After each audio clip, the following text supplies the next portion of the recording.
News 24 घडामोडी, श्वास चालू घडामोडींचा।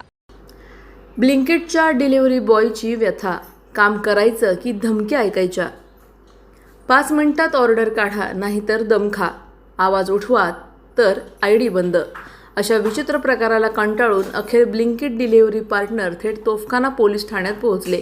प्रेमदान चौक परिसरातील रायडरनी स्टोअर मॅनेजर, इन्चार्ज आणि अधिकृत कर्मचाऱ्यांविरोधात तक्रार देत आपली व्यथा मांडली। ऑर्डर डिलिव्हरी करायची की रोज नोकरी वाचवायची चिंता करायची, असा सवाल रायडर करत आहेत।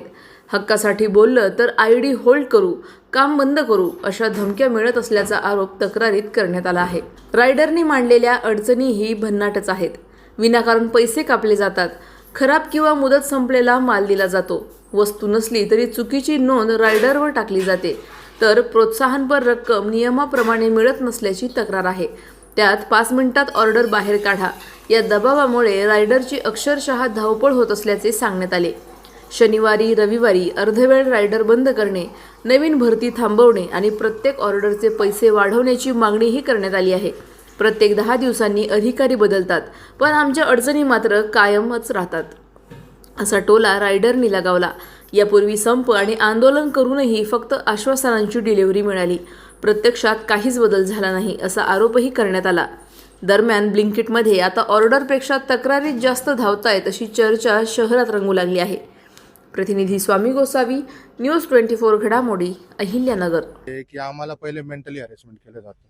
मुद्दा असं आहे की त्यांना काही बोललो, आमच्या मागण्या आहेत, तर त्यांचं एकच उत्तर येतो आणि ते पण उडता येतो की आम्ही एवढ्या पिरियडमध्ये करू, तेवढ्या पिरियड, आणि तो पिरियडच्या अगोदर स्टाफ चेंज होऊन जातो। 8-10 दिवसात स्टोअर मॅनेजर म्हणा किंवा बाकीचे जे काही ऑफिशियल स्टाफ आहे त्यांचा ब्लिंकिटचा तो चेंज होतो।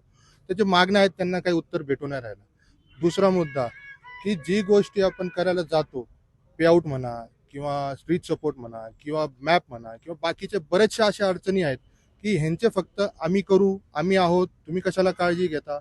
आज आम्ही लेखी दिल्यानंतर म्हणलं आम्ही तोफखाना पोलीस स्टेशन, आमच्या हद्दीत पोलीस स्टेशन आहे, ज्यांच्याकडून आम्हाला काहीतरी सहकार्य मिळावं किंवा काही सपोर्ट भेटावं। जर आमच्या कुणाच्या पोरांच्या आयडीला म्हणा किंवा कसल्या गोष्टीला काही धक्का लागला तर म्हणून आम्ही तोफखाना पोलीस स्टेशनला आज अर्ज दिलाय की जेणेकरून कुठल्याही पोराला धक्का नको लागायला। आज कष्ट करतात, 25-25, 30-30 किलोमीटरवरून पोरं काम करतात, त्यांना त्रास नको, आणि अशा बऱ्याचशा गोष्टी आहेत की ज्याच्यावरून आपल्याला यांच्याकडून सपोर्ट भेटणं, पोलीस स्टेशनचा सपोर्ट राहणं गरजेचं आहे। म्हणून आज आम्ही तोफखाना पोलीस स्टेशनला अर्ज दिला। त्यांना तिकडंच जाणार आहे, कामगार आयुक्तांकडे, कारण त्यांच्याशिवाय काय पुढची कारवाईची फास्ट जे रिझल्ट पाहिजे ते त्यांच्याशिवाय आम्हाला भेटू शकणार नाही।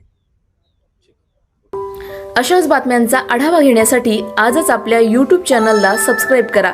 बातमी आवडल्यास लाईक करा आणि इतरांपर्यंत शेअर करा।